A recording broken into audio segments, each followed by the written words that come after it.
Okay, we're here with Rent Control Board candidate Soledad Marcial. Soledad, so great to meet you. Thanks for joining us.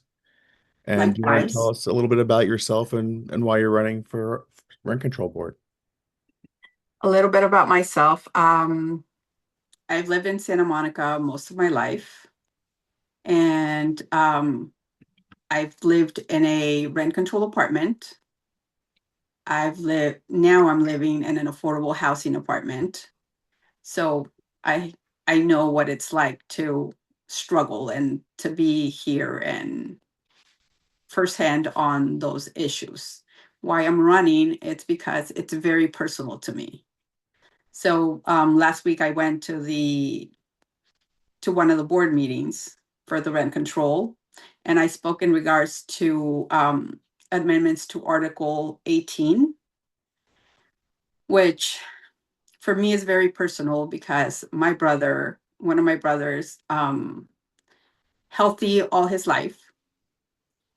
In 2018, he had a seizure at work, was driven to the nearest hospital. Long story short, I wasn't able to bring him to live with me because I did at the time live in a rent control apartment without facing eviction.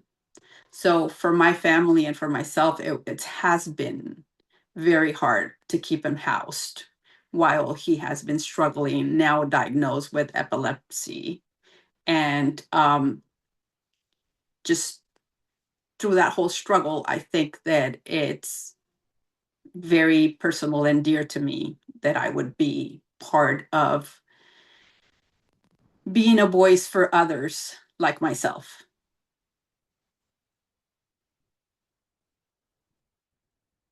Got it. Thank you. Appreciate hearing that. So I want to ask you a little bit about your thoughts on s state laws as it pertains to the rent control and the rent control charter in Santa Monica. There's been a lot of discussion about laws like SB 79, how that has potential displacement effects in Santa Monica, and other attempts to, you know, help to produce more housing in areas like ours. What is your view on what is the appropriate type of bill that would benefit Santa Monicans, and how do we make sure that we are focused on both protecting residents, but also do you believe that we also need to produce a lot more housing to meet the moment too? And how do we do that as well? Well, I know it's been a very difficult road for the members who are in currently in the board. I think propositions like Prop 33, which unfortunately didn't pass back in 24, but I think something in that direction to reappeal for something like that, as well as, SB 79 with the amendments. It gives us a little bit more leeway, but that would be a start, I would think. I would say working together with the seasoned board members that are in and that would be reelected would be one of my priorities. And I know that they already have a leeway. So not coming in and being like, I want this or we can do that, but working together to accomplish a common goal. Got it. Thank you. Okay. Anybody else? Let's go to Kay. Something that is not in our city, but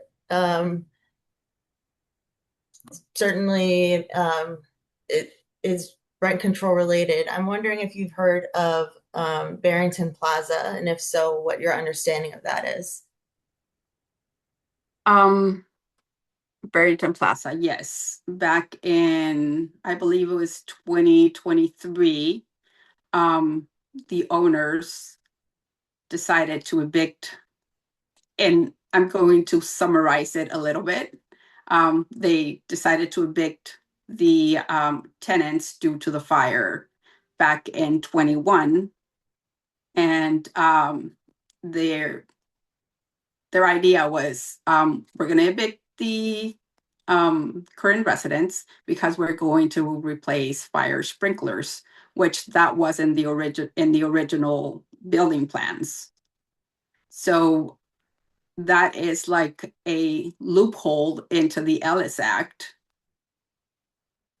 And, you know, you guys have done an amazing job. I mean, the board has done an amazing job in protecting residents here in Santa Monica, but there is more to be done so that things like Barrington Plaza do not happen again.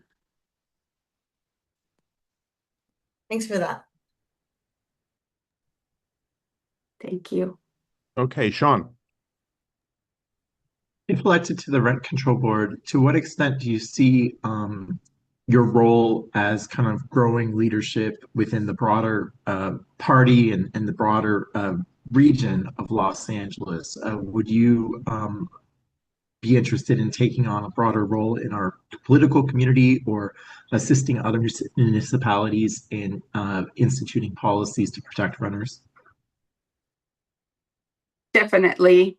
I would say I don't see myself, you know, in a bigger position as of this minute.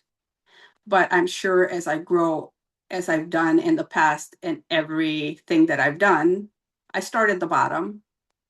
And because I acquire knowledge from the people who are there, and I am a very good listener, and what works, what doesn't, and how to do things correctly without stepping over others, I think has given me the knowledge that, you know, inevitably someone will grow into something bigger than what they started. Thank you. Isabel.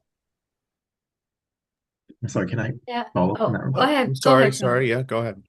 So have you been involved with like any, Democratic Party clubs or anything outside of Santa Monica, or are you interested in that as well? I mean, obviously Santa Monica Dem Club, we're here in Santa Monica, but there's kind of this broader ecosystem, and I'm curious if that's something that you would also engage in. I would love to help where I can be of service. Definitely. Thank you. Sure. Yeah, so hey, Soledad, nice to meet you. Hello, nice to meet you. So in your introduction, you talked about your own personal experience. So you've experienced some of the challenges of renters in Santa Monica, living in a rent-controlled apartment, actually losing your apartment because of the rent went up, and then being able to come back. So with that lived experience, I think you want to help others like yourself. Do you have any thoughts about how you would do that? You talk about helping hardworking low-income families, seniors, students. What are your thoughts, any about things that you could do in that regard that would help them? I think there needs to be, not that there isn't right now, but like I've spoken to many of my neighbors, they're not aware of even the existence of the Santa Monica Rent Control Board. So I think educating more of our neighbors would be a start. And then going from there, because there are people who will take the initiative, but we also have to realize that there are people who, even though you give them all the information that you have, are not going to trust that you are doing right by them. So we have to kind of do the groundwork and just start informing more of our neighbors and our community.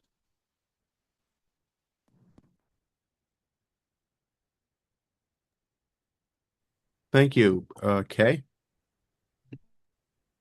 Yeah, I want to go to the ballot measure section of the questionnaire. Almost everybody answered, hold on, pertaining to the do you support the state ballot measure, which would require voters to present a government-issued identification when casting ballots? Why or why not? Almost everybody said no, including you. Can you tell us why you wouldn't support that ballot measure which is going to be on the ballot in November, to have people require them to bring a license or a government-issued ID?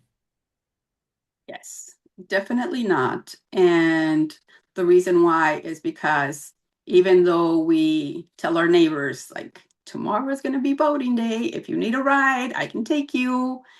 I'm here for you. It's hard for people to go out and vote as it is.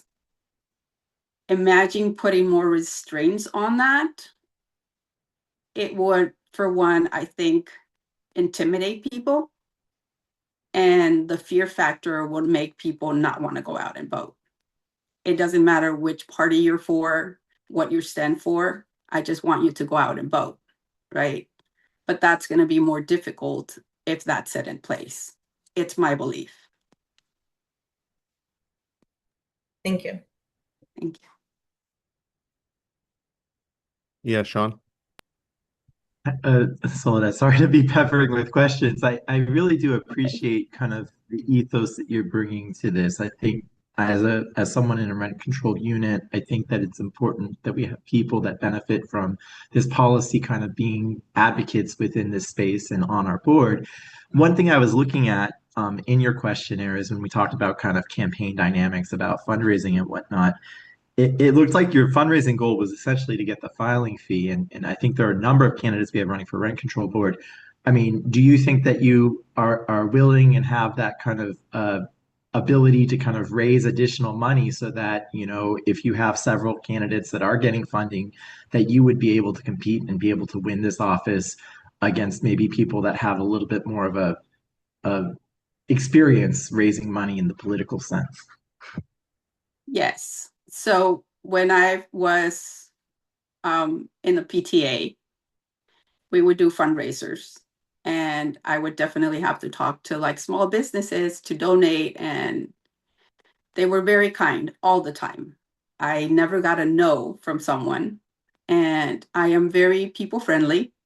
I am very humble when I speak to people. So I think that connects me with them in a way that, yes, I said, because I was looking at the fees and everything, and I was like, this is the minimal I can raise. But usually that sometimes would not be what I raise. You know, it's beyond me what people are so kind to give.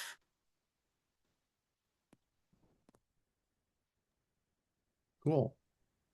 Um, well, okay. I'll ask one, Isabel, then I'll go to you.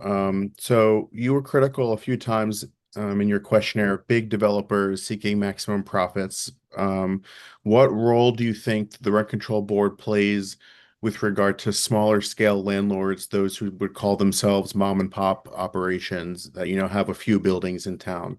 How does the Rent Control Board relate with that group, and how would you approach their concerns? Well, I think it would be like everything else, right? So if you are a billionaire versus, like I said, you have to look at the facts for anything. You don't want to be impartial, and you don't want to be like, I'm all rent control and I'm only going to advocate for this group of people. You have to also take into consideration that there's people that are living off of those rents. And you also want to be empathetic to them. Great, thanks. Okay, let's go to Isabel. Yeah, you alluded to it earlier, Soledad. I think that you went and spoke on some of the charter amendments that the current rent control board is proposing to the charter. Are you aware in detail of what those are and what are your views on them? The chartered amendments, you're speaking about the Article 18, the I don't know the name of it. Kay, do you know what it's called? Yeah, the charter amendments for us would be Article 18, and then I guess the ones for the city council, they're changing Article 23. But yeah, the one that she spoke on at our last meeting, she's talking about the charter amendment for eviction protections to add yes. additional family members. And then Yeah. there's Well, that some was other. one of them, and then there are three other. I don't know if you're aware of all four, or if you just want to speak on the one that you spoke on at the meeting. There's another one that's discussed in the questionnaire about the, hold on, I'll find it.